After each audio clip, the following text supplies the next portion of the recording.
السلام علیکم ناظرین، خبر یہ ہے کہ سینٹ اوپن بیلٹ ریفرنس میں چیف جسٹس نے بھی لال جھنڈی نکال کر ٹیبل پر رکھ لی ہے اور بس اب لہرانے کی دیر ہے۔ یعنی سپریم کورٹ سے بھی خان حکومت کے لیے لال جھنڈی لہرائے جانے کا امکان ہے، اور اس امکان کو دیکھتے ہوئے آج اٹارنی جنرل کی پریشانی بھی قابل دید تھی، اور یہ امکان عمران خان کے لیے ایک بہت بڑی مشکل لے کر آنے والا ہے۔ ایک ماہ سے جاری اس ریفرنس کی سماعت میں اٹارنی جنرل نے اب تک جتنے بھی دلائل دیے تھے وہ تمام کے تمام اخلاقیات پر مبنی تھے کہ کرپشن نہیں ہونی چاہیے، خرید و فروخت نہیں ہونی چاہیے، اس کے یہ نقصانات ہیں، اس کے وہ نقصانات ہیں، وغیرہ وغیرہ۔ لیکن جب باری آئی مخالف وکیلوں کی تو پہلی باری تھی سینیٹر رضا ربانی کی، جنہوں نے پیپلز پارٹی کی جانب سے بھی دلائل دیے اور اپنے ذاتی حیثیت میں بھی، اور انہوں نے آتے ہی ایک بات کی، اور وہ یہ کی کہ یہ جو دلائل دیے گئے یہ ایسے دیے گئے جیسے کہ یہ کوئی آرٹیکل 184(3) کے تحت دائر پٹیشن ہے، لیکن یہ آرٹیکل 186 کے تحت ایک صدارتی ریفرنس ہے جس میں عدالت کا جو مشاورتی اختیار ہے وہ اس کو انووک کیا گیا ہے، اور ایک سوال پوچھا گیا ہے کہ کیا سینٹ کا الیکشن آئین کے آرٹیکل 226 کے تحت ہوتا ہے یا نہیں، ہاں یا نہ، اور سپریم کورٹ کو بس اتنا ہی جواب دینا ہے کہ ہاں یا نہ۔ اگر جواب نہ میں ہے تو پھر حکومت کو لیجسلیشن کرنا ہوگی، اور لیجسلیشن حکومت نے اپنی جانب میں پہلے کی ہوئی ہے ایک آرڈیننس جاری کر کے، لیکن اس آرڈیننس کی بنیاد بھی ہلا دی آج پیپلز پارٹی پارلیمنٹیرین کی جانب سے فاروق ایچ نائک نے اپنے دلائل میں یہ کہہ کر کہ سینٹ کا الیکشن ایوان بالا کا الیکشن ہے، کوئی عام انتخاب نہیں ہے جو عام انتخابی قوانین کے تحت ہوتا ہے، یہ آئین کے تحت ہونے والا وہ انتخاب ہے جو کسی بھی عارضی قانون کے تحت نہیں ہو سکتا۔ اس کے لیے انہوں نے متعدد ممالک کی مثالیں بھی پیش کیں، اور اسی موقف کا ادا سپریم کورٹ بار کی جانب سے پیش ہونے والے ایک وکیل صلاح الدین صاحب نے بھی کیا، جس میں انہوں نے یہ موقف اختیار کیا کہ فرض کریں کہ اگر ایک عارضی قانون ہے وہ اگر ریپیل ہو جاتا ہے اور سینٹ الیکشن سر پر ہے تو کیا election commission of Pakistan senate کا الیکشن منعقد نہیں کروائے گا؟ ہرگز ایسا نہیں ہے۔ الیکشن کمیشن آف پاکستان اپنی آئینی ذمہ داری پوری کرے گا، کیونکہ اس کو الیکٹورل کالج کا بھی پتہ ہے، بیلٹنگ کے طریقہ کار کا بھی پتہ ہے، فورم کا بھی پتہ ہے، اور وہ آئین کے آرٹیکل 226 کے تحت الیکشن کا انعقاد کروا دے گا۔ جبکہ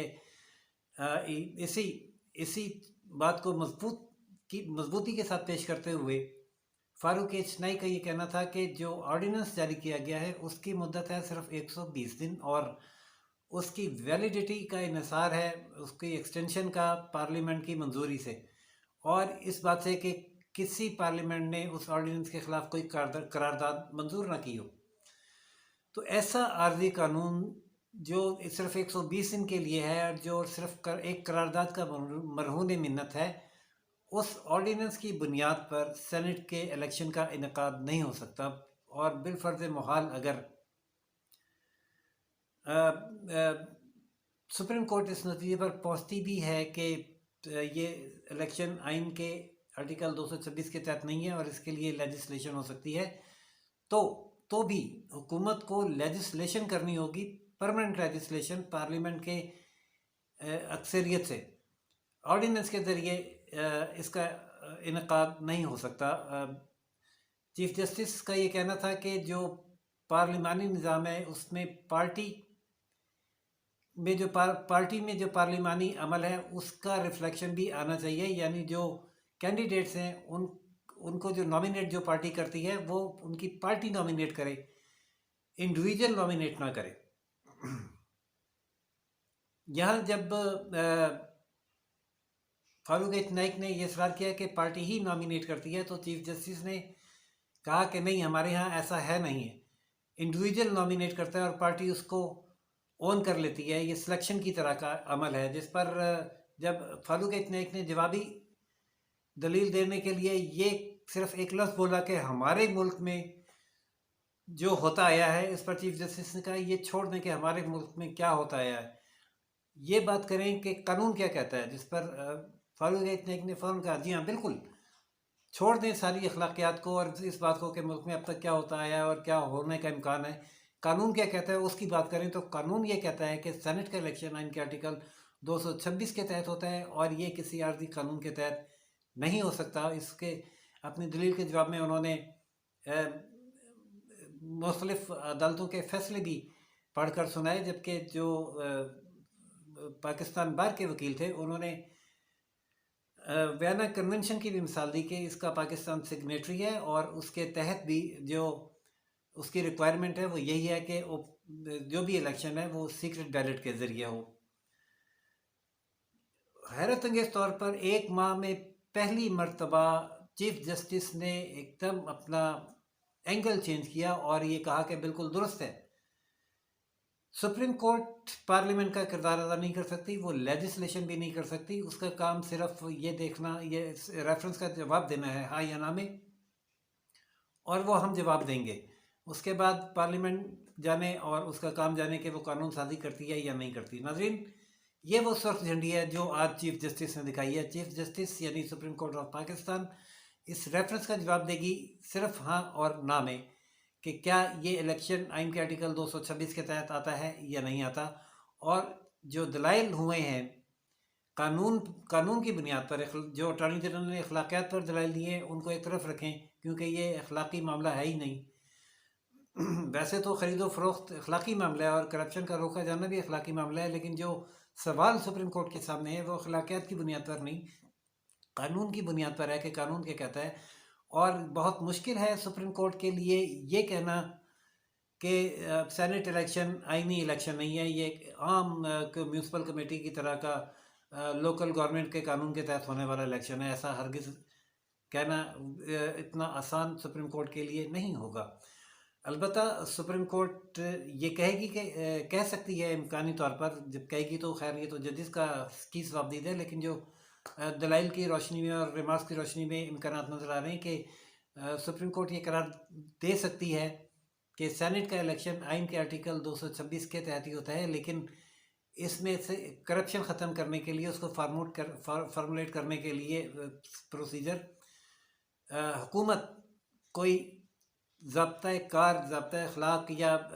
بیلٹنگ کا طریقہ کار قانون سازی کے ذریعے وضع کر سکتی ہے۔ ناظرین، کل اگر اس کا فیصلہ آتا ہے تو 3 مارچ کو الیکشن ہونا ہے، ہفتہ اتوار بیچ میں ہے، تو وہ حکومت کے پاس اب وقت نہیں ہے کہ